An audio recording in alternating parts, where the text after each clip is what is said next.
So right now he's taking a perk that allows him to take 2 weapon attachments. Right, yeah. So he's the weapon proficiency. He's in private match, so he has everything unlocked. But in public match, once you rank up, unlock the 2 attachment proficiency, unlock the 2 attachments you want, then you can throw it on there. Twitter user Exotic OTB asks, do you think that the ACR is the best gun in the game, or what is? I love it. It's one of my personal favorites. I don't think it's the best gun in the game because it's not nearly as fast as some of the other weapons. It has fairly medium damage. Every weapon has its pros and cons. It's the best for my type of gameplay. Yeah, I really like it too. Depending on the proficiencies you throw on it. All right. Yeah, I don't know because I think it's the most versatile. I was gonna say for me, I would say that. Yeah. I tend to still just stick to submachine guns no matter what. Right. So. Yeah, I think the ACR is the type of weapon that most players can do well with. But then there are other weapons that once you master them are better than the ACR. So here we see someone, he's actually, Mike's actually using the specialist strike package right now, which is why as he gets kills, he's unlocking new perks. Yeah. So now he has his normal perks and now he also has recon, so he can tag enemies with explosives. Oh, this guy thinks he's going to get this guy's kill streak. But what he actually dropped is an explosive decoy. Hopefully he gets him. That is my new bane of my existence. If you can coordinate throwing that in when somebody calls in a real one? airdrop, well, not only a real one, but like the 5 of them, and then just throw one in the middle of there. Yeah. What is actually showering off these guys when they get killed, by the way? Money. Money. Yeah, so that's when you get payback. Okay. So if you kill someone who killed you, then you get payback, which is just a visual effect. That's just cool. I just didn't. Yeah, I was wondering that. That's an interesting visual effect to have for the game. It actually. Well, that's a long story. It spawned from a feature we had a long time ago in MW2 that got cut. All right, this next Twitter user has a pretty special name. His name is Scrotal Recall. And he says Scrotal the winner. Scrotal Recall asks, can you restock explosive ammunition with Scavenger Pro, i.e. grenades or grenade launcher attachment rounds? Short answer is yes, but it's balanced in the way that you can only pick up stuff if that dead body had it on them. So unlike bullets, which are universal, you're always refilling your bullets, stuff like that is only refilled if that person happened to have one on them, and you only get the quantity that they had on them.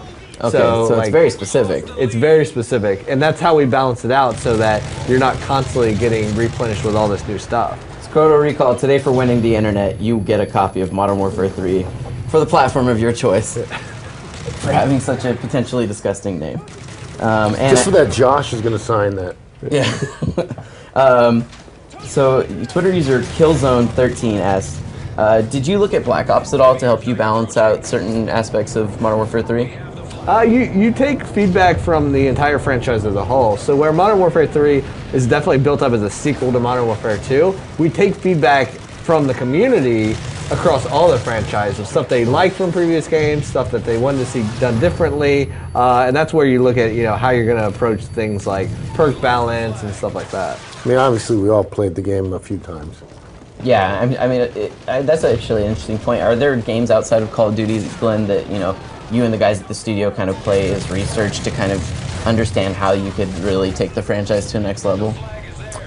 I don't know about games. For us, like I've said, numerous times, is our biggest competition was looking at Modern Warfare 2, and how do we do better than that? How do we make the game move forward and in ways that the fans will be really happy about?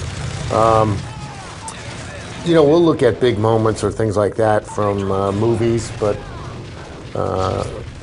and maybe dialogue and things like that from documentaries.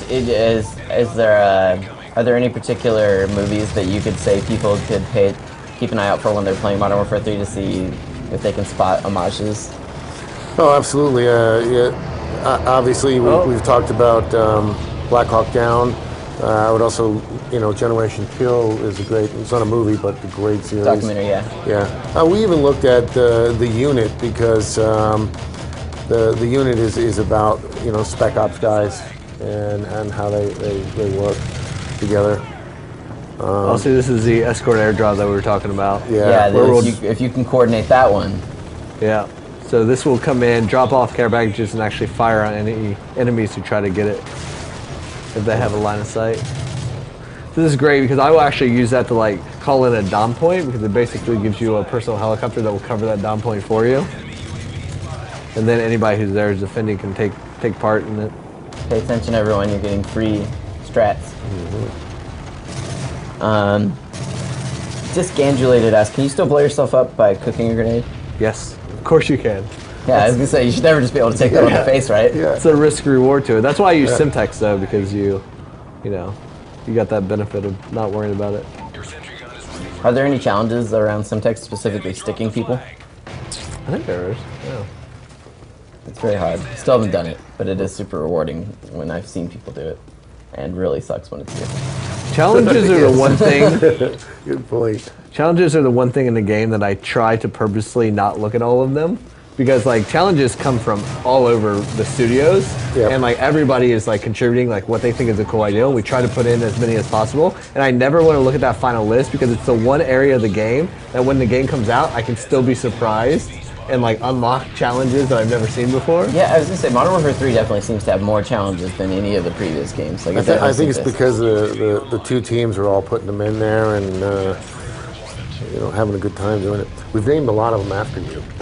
I will say though that a lot of them aren't based on they don't seem like, it's not like they're arbitrary or something. It seems based on things that people are naturally doing anyway. Oh yes, yeah. There are a few that people probably will have to work at, like killing someone with throwing knives. That takes a special person to do that one. My favorite ones are the ones that are spawned naturally. Like we're playtesting at this is cool.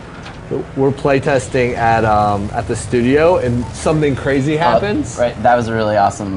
What's that called? I forget that one, but that's a really That's a cool strafing run. Yeah, strafing run from 5 attack choppers. Looks awesome. The SAM missile going after it.